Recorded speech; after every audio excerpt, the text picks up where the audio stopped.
So, as I mentioned, this is a program put on by the Education Committee of the North Metro chapter. So, my name is Michael Cowan.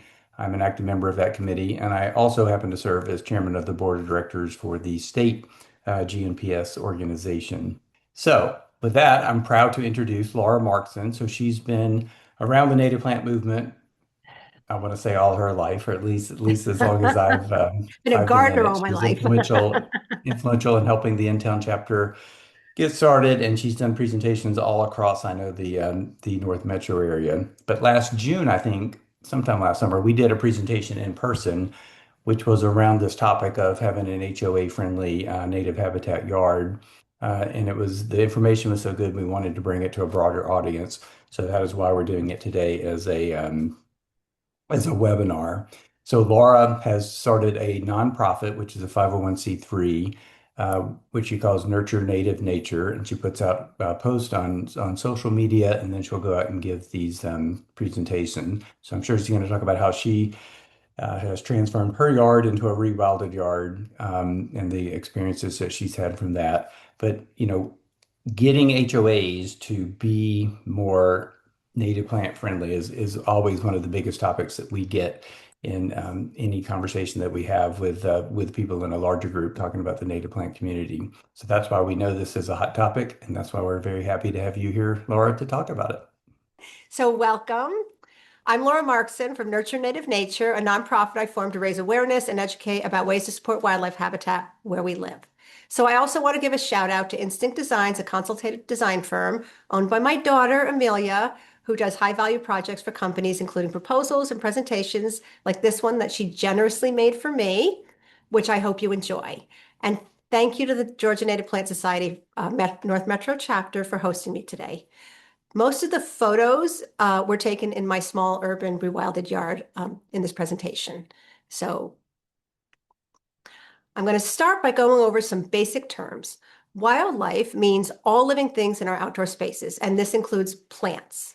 A habitat's a home offering the shelter, food, water, space, and air needed for survival. An ecosystem is a community of interacting, living, and non-living things in an area. For example, sand is non-living but essential to a coastal ecosystem. And biodiversity means the variety of life in a habitat or ecosystem. So habitat restoration where we live is imperative because 78% of the US and 86.5% of the land east of the Mississippi is privately owned. Habitat loss from development is a top factor for the 30% insect and bird decline in just the last 50 years, with even more alarming declines in recent decades that I'm going to talk a little bit about. So how we take care of our outside spaces directly impacts the ecological health of where we live. By the way, this is my front yard. I don't live in an HOA. So the imperative to create welcoming wildlife habitat where we live intersects with HOAs because 74 million people, or 53% of all homeowners, live in HOA governed communities, and 84% of new single family homes are part of an HOA. So in Georgia, 2.3 million people live in HOA communities where only a small percentage of landscaping standards include ecological considerations. This means that most people in HOAs have rules that might include adding turf grass, using lawn chemicals, and removing leaves. This photo shows a new HOA community south of Metro Atlanta. Many HOAs have little accountability, and decisions made are often made in secrecy, with lawyers protecting those HOAs in disputes. So an adversarial approach is not really the answer for creating change, unless it's unavoidable, of course. This is changing as people are driving change to reflect today's general gardening culture, which is now dominated by eco-friendly landscaping to allow homeowners to be good stewards of their yards, support the ecosystem, and not go astray of the HOA. So multiple states, including Maryland, California, Maine, Texas, Illinois, Colorado, and Pennsylvania, now have laws in place prohibiting HOAs from banning more environmentally friendly landscaping. Georgia isn't quite there. So we're going to talk about building a healthy ecosystem within HOA guidelines. So the first step for building a healthy ecosystem is to identify the plants on your property. Seems obvious. The following resources identify if a plant is native or not. So make sure to double check with another source for the growing range because the apps they're not perfect. So there are many apps. These are just some of the most popular ones. The two Georgia Native Plant Facebook groups are moderated by Georgia Native Plant Society members. They're really great groups. The 4 plants illustrate how valuable plant identification is because they all look similar, but they're not at all related. So many native plants are often considered lawn weeds by HOAs. These can be planted somewhere else in the landscape to support wildlife habitat if you have them in your lawn. Native violets, for example, are a host plant for 26 butterfly and moth species, and blue-eyed grass was the 2025 Georgia Native Plant Society Native Plant of the Year. So I'm going to profile plant categories like this throughout the presentation for ideas, and I've carefully picked ones that are very representative, but I'm not going to drill down on the plants, which is a different presentation, one that would be twice as long as this one. So removing invasive plants is an essential part of supporting habitat in your yard. Not all non-native plants are invasive, but all invasive plants are non-native. Most invasive plants are ornamental plants that have escaped cultivation at some point, maybe 100 years ago, maybe 5 years ago, and they're now displacing native plants in natural areas. So invasive plants cover 133 million acres in the US, which equals the size of California and New York combined. So many states ban the sale of invasives, but Georgia is not one of them.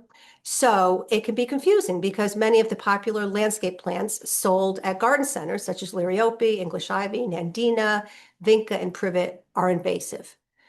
Don't buy these plants and remove them from your landscape if possible, particularly since many newer HOA communities have natural areas nearby that they might invest. If your HOA has invasive landscape plants on their approved list, this is an opportunity to raise awareness and tell them because invasive plants are by definition weeds. So HOA weed rules are actually compatible with removing invasive plants from intentional planting areas. The Georgia Invasive Species Council is a great reference to learn if a plant is invasive in Georgia and to show others who may not know this. So from an ecological perspective, and that's what I'm talking about today, really, that's all I'm talking about, lawns have multiple drawbacks. Shrinking that lawn, even a little bit, is a way to add more wildlife habitat to your yard. So a monoculture in agriculture is a single crop.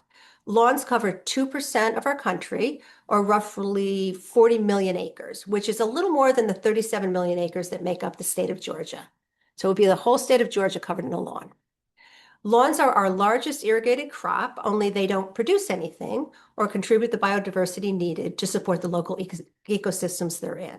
So residential lawns are also soaked in 10 times more pesticides per acre than industrial farms, which is just an astounding number.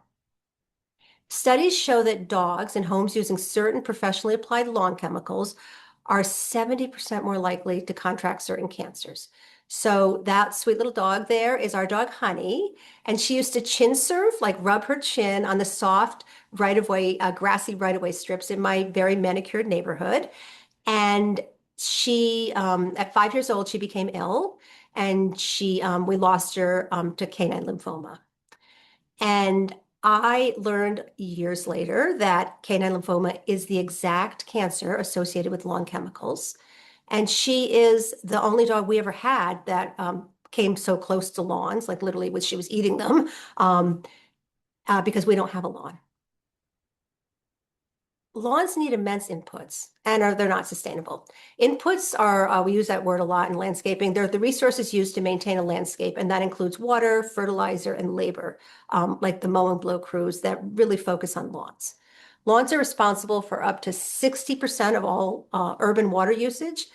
And this is not a small point because 61% of Georgia's population live in what are considered urban areas. So people have a strong emotional connection to lawns, and we have a strong cultural connection to lawns. But recent research, they've actually done research on this, and it indicates that people think they spend more time using their lawns than they actually do. So the cost benefit of the lawns, maintaining them really doesn't make a lot of sense. The challenge is HOAs often require weed-free monoculture lawns. So if you shrink that lawn, there's less lawn to maintain, less lawn to water, and less lawn to keep weed-free, which makes it easier to hand dig unwanted plants instead of using pesticides. So At the core, it's really people who are the drivers of the sterile yard aesthetic. Um, and a shift in perspective on yard stewardship is really the key to changing HOA rules, because it's about people, not the HOA. The top image is a typical home in my neighborhood, which isn't in an HOA, but looks like it could be. And the bottom photo is Ellen Honeycutt's home from when she lived in an HOA. Ellen is the previous chairman of the board of the state GNPS.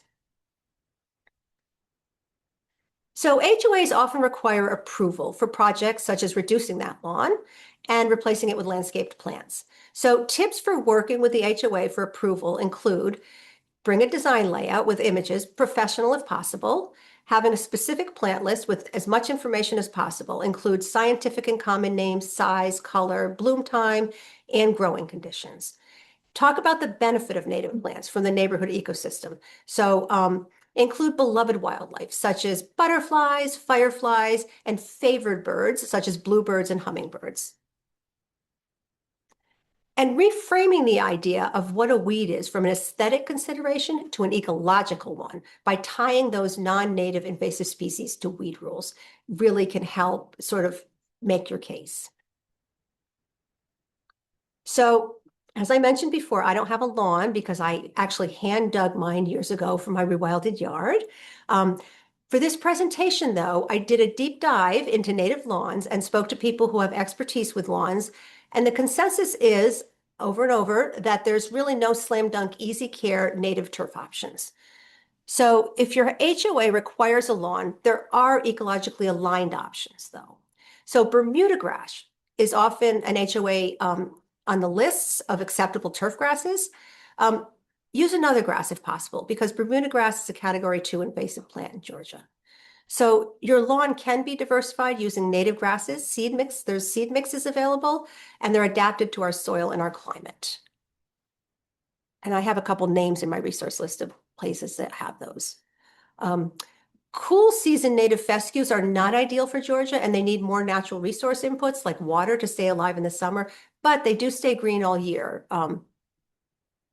Native warm season grasses such as St. Augustine, Sideoats grama, or buffalo grass can handle heat and low water conditions. They also go brown and dormant in the winter, and they creep, so they do need to be dug out of garden beds. And they are also either rare or not even native to the Piedmont ecoregion, which may be an issue for you. Consider sedges instead of grass. It's not an apples to apples situation, but there are options. Mount Cuba has done studies on Pennsylvania sedge, which is a cool season sedge that spreads by rhizomes and works in shade. It needs a bit of moisture, yet it is tolerant of dry shade once established. I have some in the very back of my rewilded yard, and it grows fine with absolutely no care. Mount Cuba is in Delaware in the Mid-Atlantic region. So other cool season sedges I've had consistent success with closer to home to consider for shady areas are Carex albicans or white tinge sedge, which can be hard to find, but if you find it, it's a fantastic sedge. And Carex appalachica, which is Appalachian sedge, Appalachia sedge. A possible source for finding other local sedges that might thrive in your yard are to go to GNPS plant rescues. So lawns can be more sustainably maintained if you mow less often, mow high at 3 to 4 inches, which helps shade out weeds, encourages deeper root growth, offers habitat for insects, reduces water, and helps reduce the need for mowing as often. You also don't want to mow your yard or allow your yard crew to mow your yard if you have one in low water conditions, which adds stress to the lawn. And we are right now in a drought. So if you have a crew coming every week and mowing the lawn, you need to tell them to back off.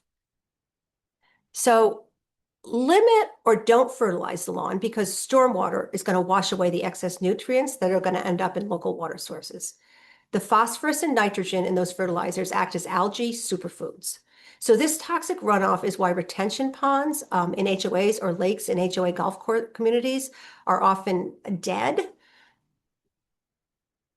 So to learn more about native lawn grass options, check out UGA's Cooperative Extension. They have some really great resources. And finally, The best turf advice from an ecological perspective is from Rebecca McMacken, who is an ecological landscape designer, who said to think of your lawn as an area rug and not wall-to-wall carpeting.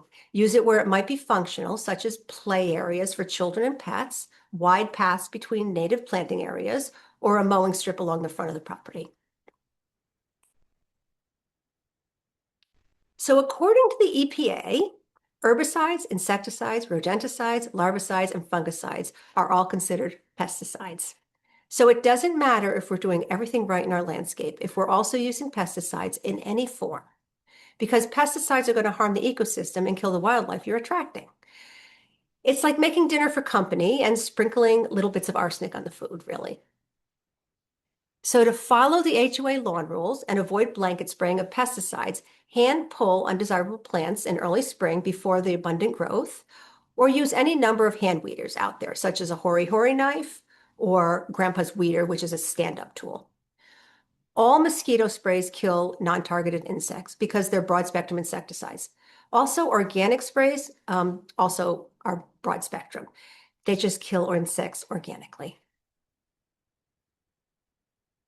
So in addition to removing standing water in your yard, using a fan or applying insect repellent to yourself, a simple, more ecological way to manage mosquitoes is by adding what is called a mosquito bucket of doom. So I've listed out the DIY instructions for making your own mosquito bucket on the left, and the Homegrown National Park website has more information about what this is and how you can add it to your yard. A business started last year by a professor, Agnes Scott, on sabbatical, Catherine Smith, called Bee Buckets, makes and sells ready-to-made buckets. They do yard, excuse me, they do yard consultations and will deliver and set up the buckets. Bee Buckets shows the power of one person. They're appearing everywhere in Atlanta and even being installed in all the City of Decatur school grounds. Light pollution is important no matter where you live because light pollution called artificial light at night, or ALAN, is increasing by 10% each year, and it disrupts the rhythm of life for plants, insects, wildlife, and people. I have to wear an eye mask at night because of the ambient light from my neighbor's landscaping. It's the leading cause of insect decline, such as moths, who have declined 30 to 40% in just the last 20 years. Light pollution makes Atlanta the fourth most dangerous city for spring migrating birds, and we're still in spring migration right now. There's very simple ways that each of us can reduce light pollution at night, and they include turning off outside lights, using motion sensors and dimmers, avoiding unnecessary ornamental lights, such as the ones that uplight into or downlight into trees or shrubs. There's really no reason for them, and closing the shades. And switching out all your outside bulbs to yellow or warm tones, which reduce insects' attraction. Don't use cool white LED lights, which are catastrophic for moth populations. Managing stormwater is a growing concern because development has increased impervious surfaces and disrupted natural processes. In Georgia, polluted urban stormwater runoff is the #1 cause of pollution. We really can't do anything about municipal stormwater runoff, but we can manage stormwater on our own property by adding any of the following. Rain gardens use native plants that might tolerate random flooding to filter out pollution, slow down stormwater, and support wildlife habitat, like the Chasmanthium latifolium or river oats on the left, which was hands down the winner when I did a little experiment with half a dozen native plants in an area along my sidewalk that was experiencing erosion from stormwater. There's no erosion anymore, only river oats. That was the clear winner. Rain barrels reduce stormwater runoff, flooding, erosion, and outside water usage. Just a ½ an inch of rain falling on a 1,000-square-foot roof, which equals a 900-square-foot home, which really isn't a very big home, yields 300 gallons of water. So imagine if you had rain barrels all around your house. Rain barrels come in all sorts of sizes and shapes for every kind of look, and you can add one on the side or even the back of your home if it's not allowed to be seen from the street. Rain chains are a decorative way to slow down stormwater from the roof and guide water away from a home to the ground or into a rain barrel. Gas-powered yard equipment. So according to the EPA, 5% of the air pollution in the US is from gas-powered yard equipment, which makes sense in the context of 2% of the country covered in lawn. All leaf blowers, including electric, can be ecologically problematic. So they compact and destroy healthy soil by routinely blowing off that top layer of soil, which is our planet's life support system. And when it becomes degraded, it becomes lifeless dirt and dust. So soil, once it's has no life in it, is actually dirt. The young eastern towhee, brown thrasher, and cardinal in the photos to the left were all born in nests on the ground or less than 8 feet off the ground in shrubs and vines in and around my yard. And those nests or the baby birds in them could be easily dislodged by leaf blowers. If you have a yard crew or you use any kind of blowers, make sure to never blow into shrubs and tell anyone on your property to not blow into shrubs. The best way to remove leaves is to gently set them aside in a natural area. That's me using a push broom to remove leaves on my front sidewalk. I refuse to let anyone else touch it, even my husband. You can also support shelter, cover, and nesting for birds by not trimming shrubs or trees at all during nesting season and keeping those shrubs full all year long. And I'm going to talk a few slides about leaving the leaves because leaving natural matter, it's a frustrating issue for habitat gardeners in many HOA communities because there's rules around removing them. So leaves have many ecological benefits. 96% of birds are dependent on leaves in some way. The eastern towhee foraging for insects under leaves in the top photo also builds a nest in the leaves on the ground under dense shrubs or low to the ground in the shrubs. Eastern towhee populations have declined by about 53% in just the last 50 years. When we remove leaves, we're removing bird habitat. The queen bumblebee overwinters under fallen leaves, and when she emerges in the spring, she finds a safe spot to start a new nest. 25% of all bumblebees are at risk of extinction, so that's 1 in 4 bumblebee species. When we remove the leaves in our yard, we're removing bumblebee habitat. 50 to 80% of the nutrients that plant extracts from the soil and air during the growing season are in those leaves, which are designed to decompose and nutrient cycle back into the soil for the tree roots to absorb for healthy growth. So removing leaves disrupts this vital natural system. Leaves also create a natural mulch to retain moisture, regulate temperature, and stop weed growth. One way to keep some of the natural matter in the yard, and this is kind of a cute, is by creating 1 or more whimsical garden structures called bug snugs, like the one in the bottom photo that I took in my yard. You can do this by making a tripod with 3 equal sticks anywhere from 2 to 6 feet tall, securing it with jute and filling it with bits and pieces of natural matter from the yard, such as leaves. Many HOA rules are outdated, and they exemplify an ignorance about ecology when it comes to this natural matter, mainly because they're coming from boilerplate legal documents that get passed around by developers. It's just nobody really is thinking about it. This is an opportunity for raising awareness and education about how healthy landscape practices, such as leaving natural matter on your property, help to stop the bird and insect decline. So I've already mentioned a few of these tips, such as leaving the leaves year-round and not using leaf blowers if possible. You also want to think of leaves as an insect nursery, and don't mulch mow them or you're going to destroy all the insects that depend on them. If your HOA doesn't allow leaves to be seen, you can try to add the leaves to beds, make discrete leaf piles around your yard, add them to your compost bin, or use them as mulch under shrubs or around trees. If your HOA requires pine straw, you can also leave the leaves and use a thin layer of pine straw over the top of the leaves to create a more finished look, yet still have those leaves working their magic underneath the pine straw. Shrinking your lawn also helps cut down on leaves that need to be removed from the lawn. That's my cat. Many HOA rules don't allow leaving dried stems to stay throughout the year to support wildlife habitat and slowly decompose. So if this is the case, the only thing you can really do about dried stems is to cut them and set them aside where they can't be seen, yet they can still be used for stem nesting insects. This is not ideal, again, and many of the benefits that dried stems offer, such as cover for wildlife and nesting material, will be lost by doing this. Such as this little anole in the first photo, seeking shelter in dried river oats, Chasmanthium latifolium. I really love that plant. Or the eastern phoebe in the last photo, pulling dried native passion flower stems, Passiflora incarnata, off a trellis in the spring to build a nest. And there's also no real way around the rules for deadheading. I can't come up with one, except changing them to align with supporting nature. So 96% of land birds feed their babies insects, but goldfinches, like the one in the middle photo, eating seeds from native evening primrose, are an exception, and they feed their babies seeds. For this reason, they nest in the late summer when seed heads are abundant. And deadheading takes away a vital food source that they need to feed their babies. So in addition to the seed heads are essential for many insect-eating birds that they kind of change up their diet in winter to include seeds. Did I say that right? Insect-eating birds that change up their diet.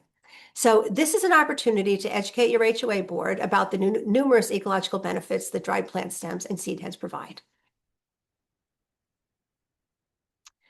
So, okay, this one's a little tricky. So bear with me. Most HOAs have plant height limits to keep plants looking neat and tidy, which isn't how plants naturally grow. So one practical way around this for tall plants is to do what is called a Chelsea chop by cutting summer and fall blooming plants by 1/3 to 1/2 in late May or early June in the next few weeks before any buds form to keep the plants shorter, tidier, and blooming later and short and longer. So both the cheeky term and the method come from British horticultural world, where this is a traditional ornamental pruning practice done around the same time as the Chelsea flower show. The Chelsea chop can be controversial since it's a gardening technique done for aesthetic reasons and not necessarily an ecologically aligned practice because it does disrupt the natural plant cycles, which have co-evolved with native insects and wildlife. So even though Chelsea chopping may extend pollinator options, it also reduces immediate pollinator support. So it has a cost benefit there. The justification for this technique is that it's just mimicking the way plants would naturally be browsed or trampled on by wildlife, which isn't necessarily happening in garden beds. Sometimes it does, though. It could also be said that the plants are naturally messy, and those flopped over plants are functional and provide cover and shelter for wildlife in numerous ways. So again, lots of things to talk about. Plants may get browsed and naturally chopped in natural settings for a variety of reasons, but it's not the kind of intentional, systematic cutting of garden bed that's done with pruners. So if pruning of this sort is needed for taller plants along pathways or to maintain a certain look for an HOA, a modified chop of half the plants in front of the bed can mitigate any ecological harm. The stems can also be set aside somewhere else in the yard. So we can kind of compromise on this. So a simple landscape option is to choose native plants that naturally grow in appropriate size for your HOA rules. Katie Ross of North Georgia Native Plant Nursery in Canton was kind and generous enough to send me an HOA-friendly native plant list she made of plants that grow in height and form to fit with many HOA landscape standards. So you can see from this list, this is just, I didn't add the trees because that would have been another slide, that there are plenty of options to choose from instead of trying to fit taller plants than the HOA allows in the landscape.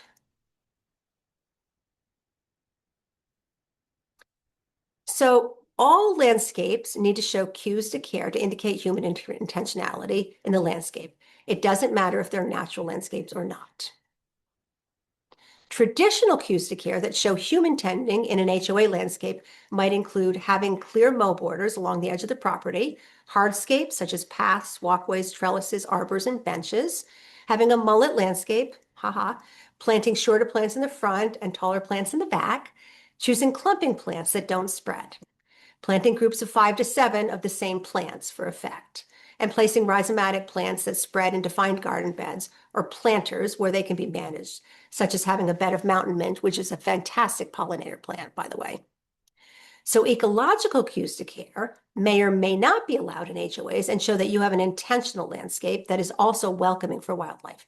They might include permeable hardscapes, such as driveways, plant labels, yard certification signs, brush piles, and living fences. 3 of the most common human-made ecological cues to care that support natural habitats and residential HOA yards are bird feeders, nesting boxes, and bird baths. So ideally, an ecologically aligned yard often offers all the food wildlife needs. One of the biggest benefits of bird feeders is a positive connection to wildlife, which studies have shown creates familiarity and a protection for wildlife.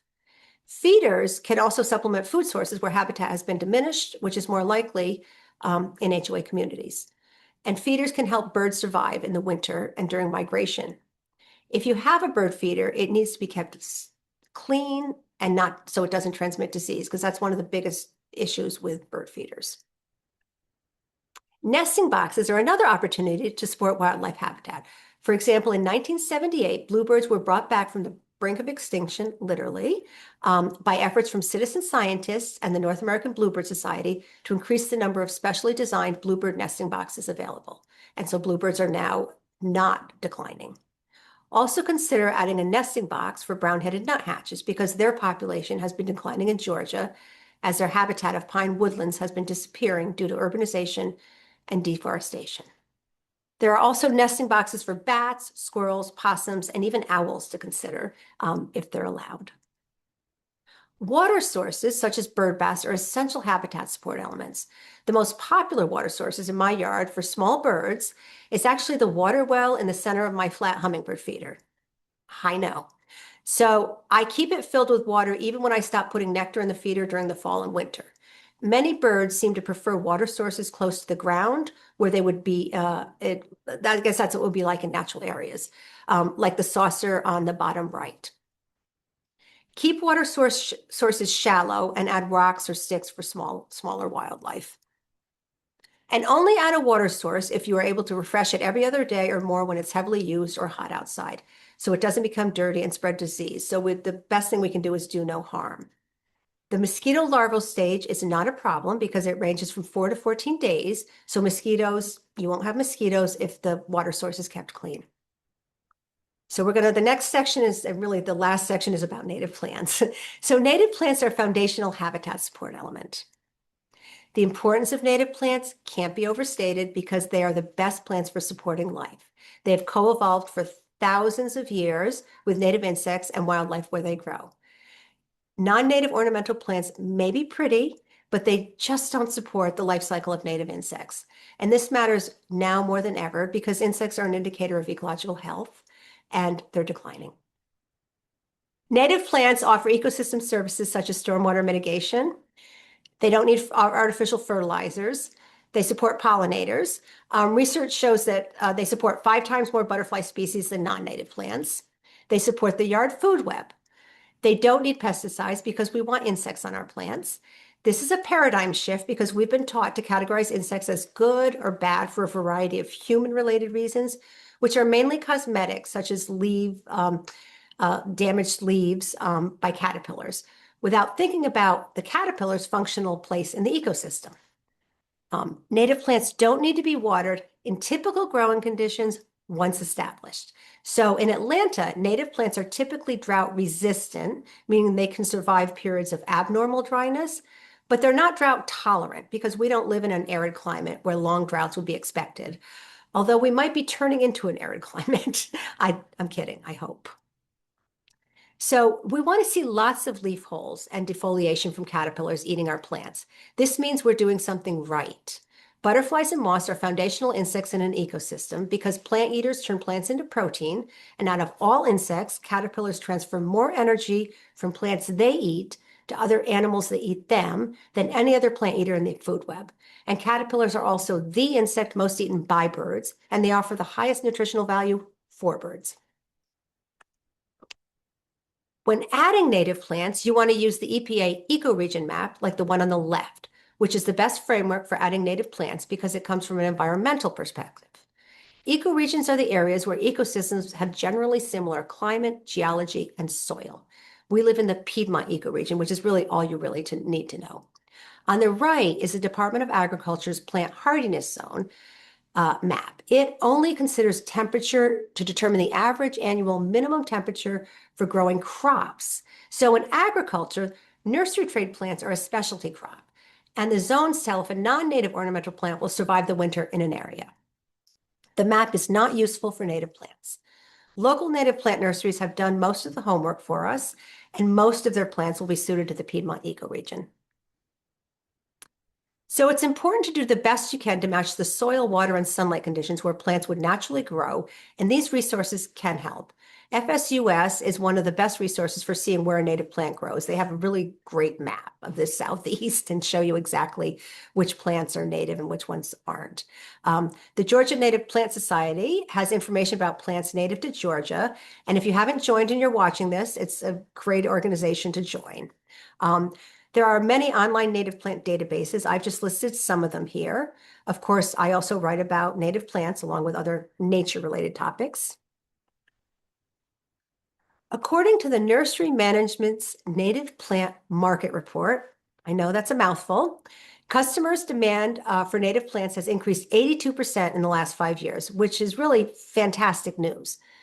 The problematic news is, according to Mount Cuba study from a few years ago, at a typical garden center, about 25% of plants might be labeled native species, but of those, 77% may have been altered in some way that may impact their habitat value.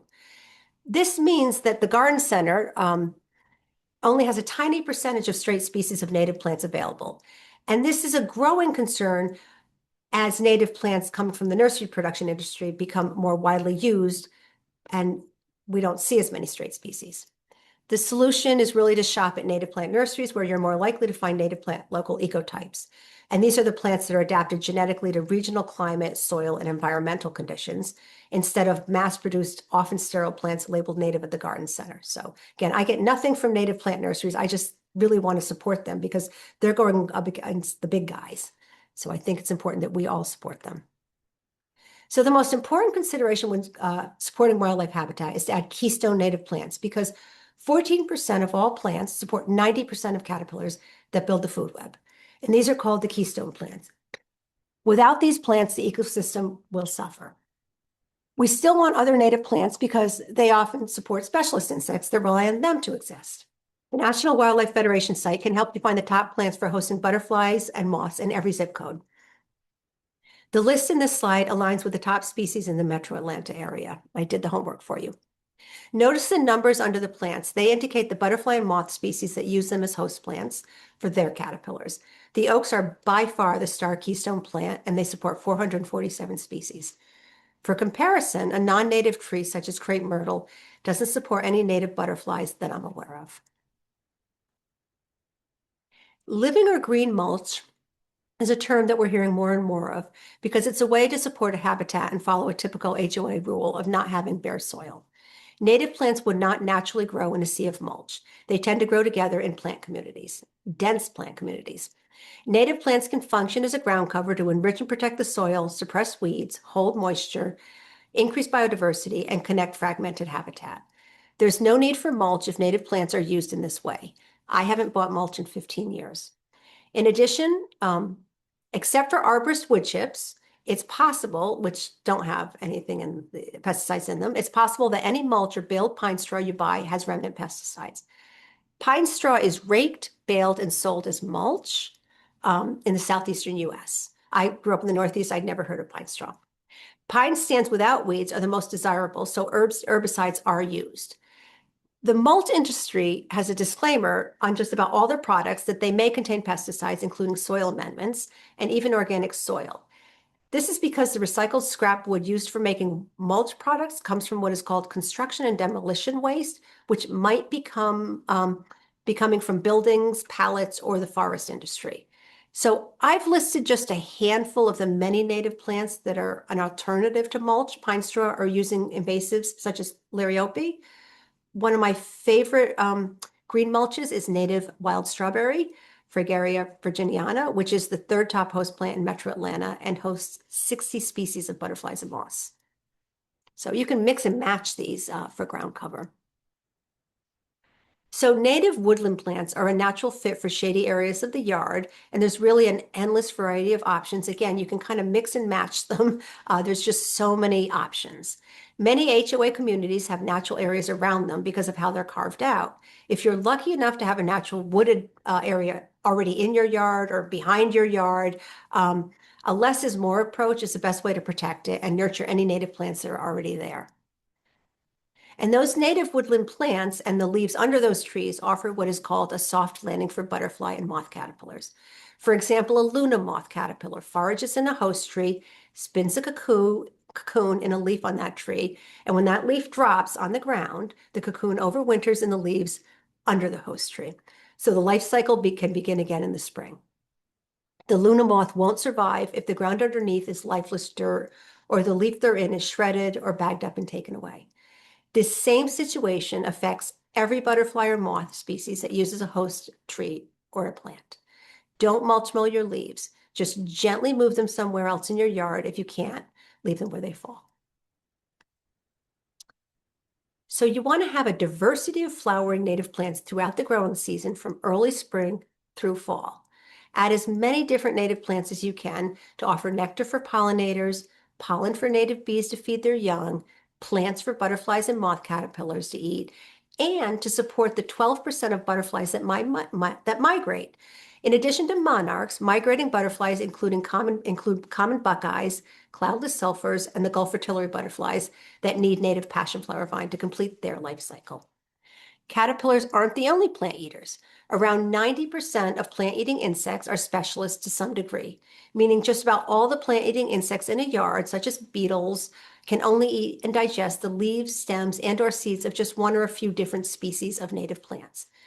The ecosystem of our yards is incredibly intricate and complex. And most of us, at least me, are not entomologists, botanists, or scientists. So the best way to support it is to offer an abundant variety of native plants to cover our bases and slow down the bird and insect decline. Insect and plant interactions are played out with every native plant and insect, and they're not necessarily happening with the non-native plants.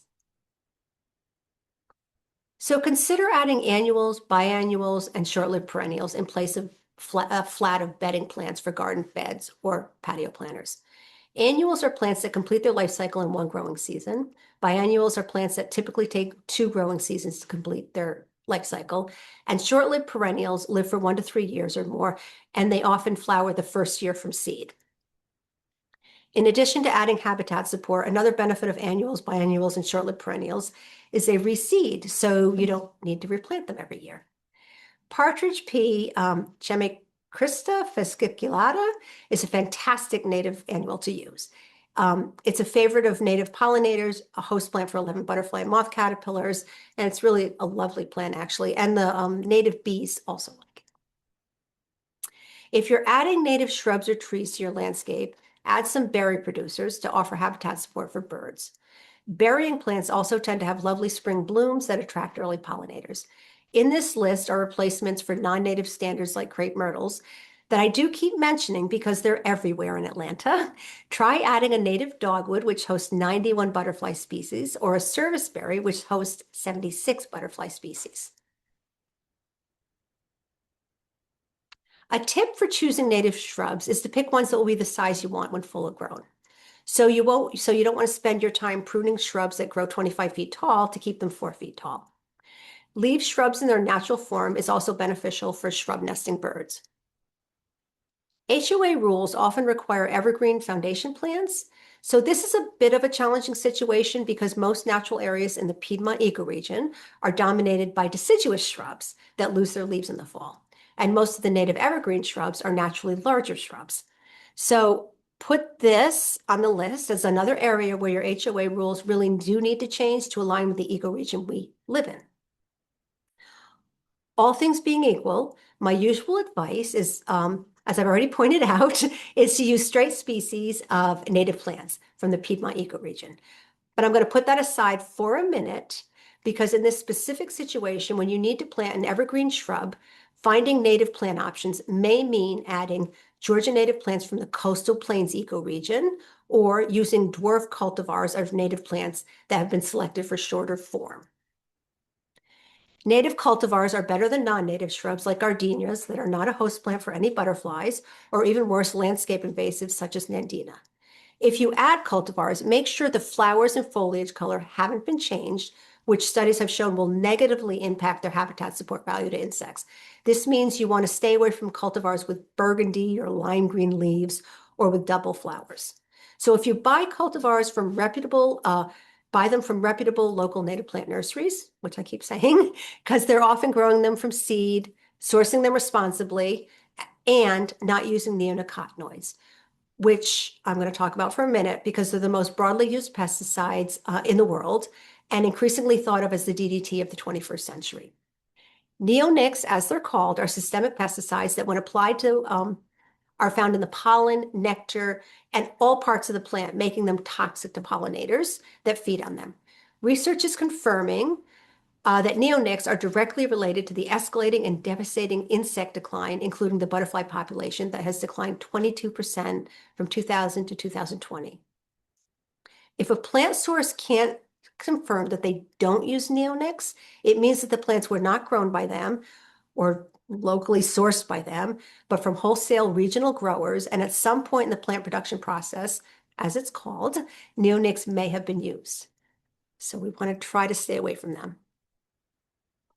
So in this very curated selection of HOA-friendly evergreen shrubs, which I got a lot of input on from some experts, you'll notice the single quotation marks after the botanical names. This indicates it's a cultivar.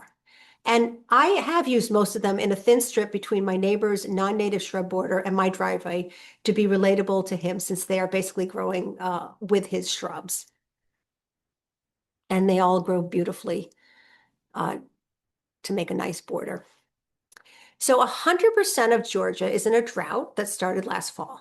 My yard is completely rewilded, and the standout native plant categories that are consistently fine when we have unusual drought conditions are grasses, native grasses, sedges that grow in drier conditions, not the ones that require moisture, and vines.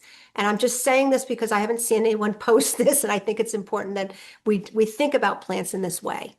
When we have abnormally dry conditions, native flowering plants may be shorter, they may have fewer blooms, and they may go dormant sooner.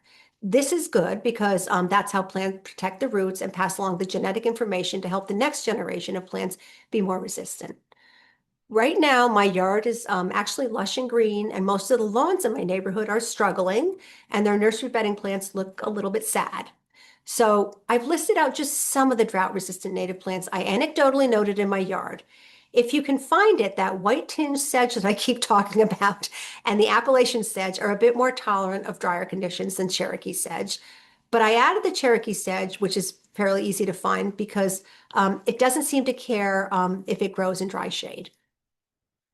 And of course, that bottlebrush grass and the river oats are fantastic plants for drought. So according to the National Wildlife Federation data, when we follow basic ecological practices such as the ones listed here, our yards will have 50% more wildlife, meaning diversity and quantity, compared to a yard next door to us that doesn't follow these practices. So what we do in our yard does matter. Imagine if an entire neighborhood did this. There are also positive ways you can impact HOAs. Be active and engaged in your HOA community. Join your HOA board. Be the neighborhood source for more ecologically aligned practices. Volunteer to help with alternatives for annuals, perennials, shrubs, trees, when they're doing replacements in your HOA community. Offer to help neighbors troubleshoot ecological landscaping challenges.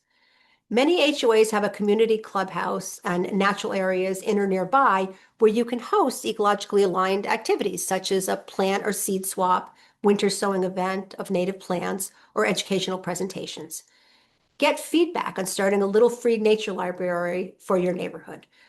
Share nature books, native seed packets, native plants, and/or informational flyers. I have a little nature library in my front yard, and I put all sorts of flyers and information in it and little stickers for kids. Use your neighborhood social media to share information and infographics about habitat-friendly practices. I am intentional and positive on Nextdoor and routinely post information about ecological issues because it reaches so many people who just don't think about these things, and they're actually, oh, I didn't know that. Get involved in GNPS. Consider running for a board position, join the landscaping committee or the advocacy committee focusing on HOA communities. Maybe we can even find a way to change the law in Georgia down the road to compel HOAs to allow for more ecologically aligned landscaping. So I'm going to end with the American bumblebee story because it has a lot in common with the monarch butterflies. They are one of the 4,000 native bees in North America and over 500 native bees in Georgia. About 70% of native bees, including the American bumblebee, are solitary, non-aggressive, and ground nesting. The males and females look different. The female is round with a bright yellow abdomen. The male is longer and pale yellow. In just the last 20 years, American bumblebees have lost 90% of their population. They've been extirpated from 8 states, which means they're functionally extinct in these states. In Georgia, they've lost 50% of their population. So even though they're rare, they show up every year in my little yard. I saw my first one last week, and it was like seeing a rock star in my yard. I was so excited. Anecdotally, I've noticed they like bee balm, partridge pea, and legume species, blue sage, and ironweed. I also see them in other outside spaces where care has been given to create a safe and welcoming habitat for wildlife, like my friends who have rewilded yards or local nature centers. My experience with the American bumblebee tells me that our actions can make a difference. No matter where we live, we can create ecologically informed, vibrant, and dynamic landscapes that support wildlife habitat. My call to action today is the idea that we have the power to help or harm the natural world. So double down and do whatever you can to support a wildlife-friendly habitat where you live. If you live in an HOA, it may mean leaving the leaves and covering them up with pine straw to follow your HOA rules. It may mean take the form of not using pesticides and hand digging those undesirable plants in your lawn. It may involve adding a bird bath, a nesting box, an oak tree, or a native goldenrod. Every action helps and adds up, even the small ones. All right, thank you so much, Laura. You can see here the contact information that you can follow up with her. Kick off with Laura, do you have any words of encouragement or success stories that you can mention of somebody who's been in an HOA and actually helped change, I guess, change philosophies, or you actually had a positive impact in what they did with their local neighborhood? Well, Carol, do you remember Carol and Cush, who I worked with last year on the presentation I did? She had a big impact on her HOA. I think she organized community events like plant sales. She was helping do the natural areas in her HOA, make them a little more nature friendly. I believe she had a little nature center. She gave me some of the ideas that I have in this presentation for ways that you can impact your HOA. I mean, Yeah. I do think it's people. The HOAs are people, right? I mean, they're not like, sometimes they're not, but most HOAs, there's like a president of the HOA, and there's usually somebody who lives in the HOA. So, Yep, and they're usually neighbors, and a lot of times they're not anti-native. yeah. They just don't understand what is a native plant and what isn't, what the benefits are.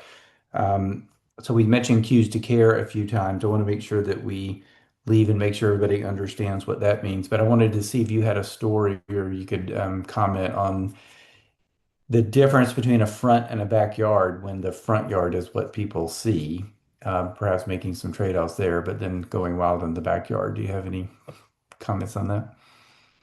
Yeah, so I like when I when I got my yard certified by the Georgia Audubon, which at the time, I remember them saying to me, "You can put your sign in the front yard." I said, "Yeah, where else would I put it?" And they said, "Oh, we certify different parts of the yard." And they said a lot of times they'll certify the backyard, but not the front yard. And that sort of is people making that decision where their backyard becomes their sanctuary and the front yard they keep more traditional. And I'm guessing in some HOAs where there really isn't the option to make some of the bigger changes that we're talking about, that people would say, you know what, in the backyard, I'm going to do what I want. And in the front yard, I'm going to make the borders a little shorter and more presentable. I mean, you know, I lived in an HOA about 25 years ago, and I remember I changed up the flowers. I didn't make the border bigger, but I changed the flowers in the border to a native wildflower border, and I was allowed to do that. So it was a small thing, but it seemed I thought it made a big impact in what I was doing. So is that So, helpful? I don't know. yeah, yeah. So we had a few questions that pertain to invasive plants. And of course, strategies for removing invasives depend on what kind of invasive it is. But so Linda asked, we didn't mention zoysia grass. Do you know if that is good or bad? And then do goldfinches eat all seeds? So I'm not a grass is not my thing. Like I said, Uh, I got asked, do you know about grass, Mike? I can tell You you know about zoysia invasives. is You know about invasives. zoysia is not native. Yeah, I Um, know it is that. a lot less, I have found, a lot less invasive than Bermuda grass. Yeah, I mean, But it's hard to control. yeah, I mean, grasses are, I don't know what grass I pulled up from my yard, but it's now like 15 years later and I still find it sometimes, so Yep. I'm sure it's one of those grasses. And what was the other question? Well, she's asking, do goldfinches eat all seeds? And I don't know if she means zoysia seeds or all Oh, seeds yeah, in general, but I don't know. I mean, they're seed eaters. I mean, birds eat whatever seeds are available. well, Um, I know goldfinches, they don't eat all seeds, so like they wouldn't no, eat horns or things like that. So I think, I don't think, I mean, the native birds are looking for the I'm not a expert, but I feel like birds would eat the seeds that are they would like insects. They would prefer the native seeds, and the native seeds. I do know they do these studies where the native plants have a not higher nutritional value for the native wildlife than the non-native. So yeah. maybe it's something like that. And oftentimes you can tell by the beak of the bird what they'll actually eat. Oh So yeah, like the cone flowers and stuff like that, the birds that'll eat that have a different beak than say something that would eat an acorn.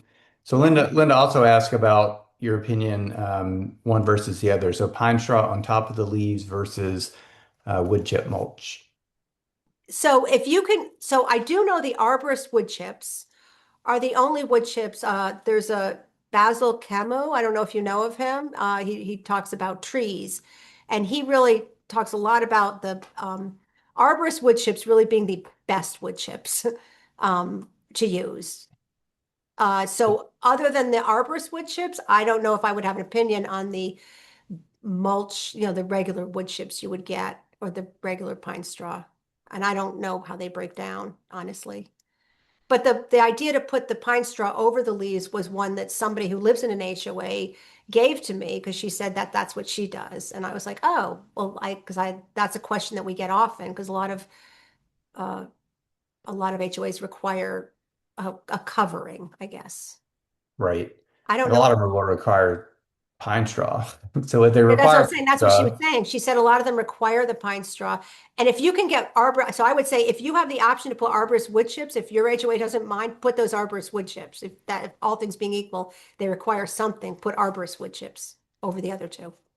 yep. And I would just recommend if you get the wood chips from a store or get them delivered, just don't get the kind that is dyed because that's Yeah. just adding another chemical to your yard. And if it's dyed black, it actually heats up the soil and it can kill a lot of the microorganisms in there. Yeah.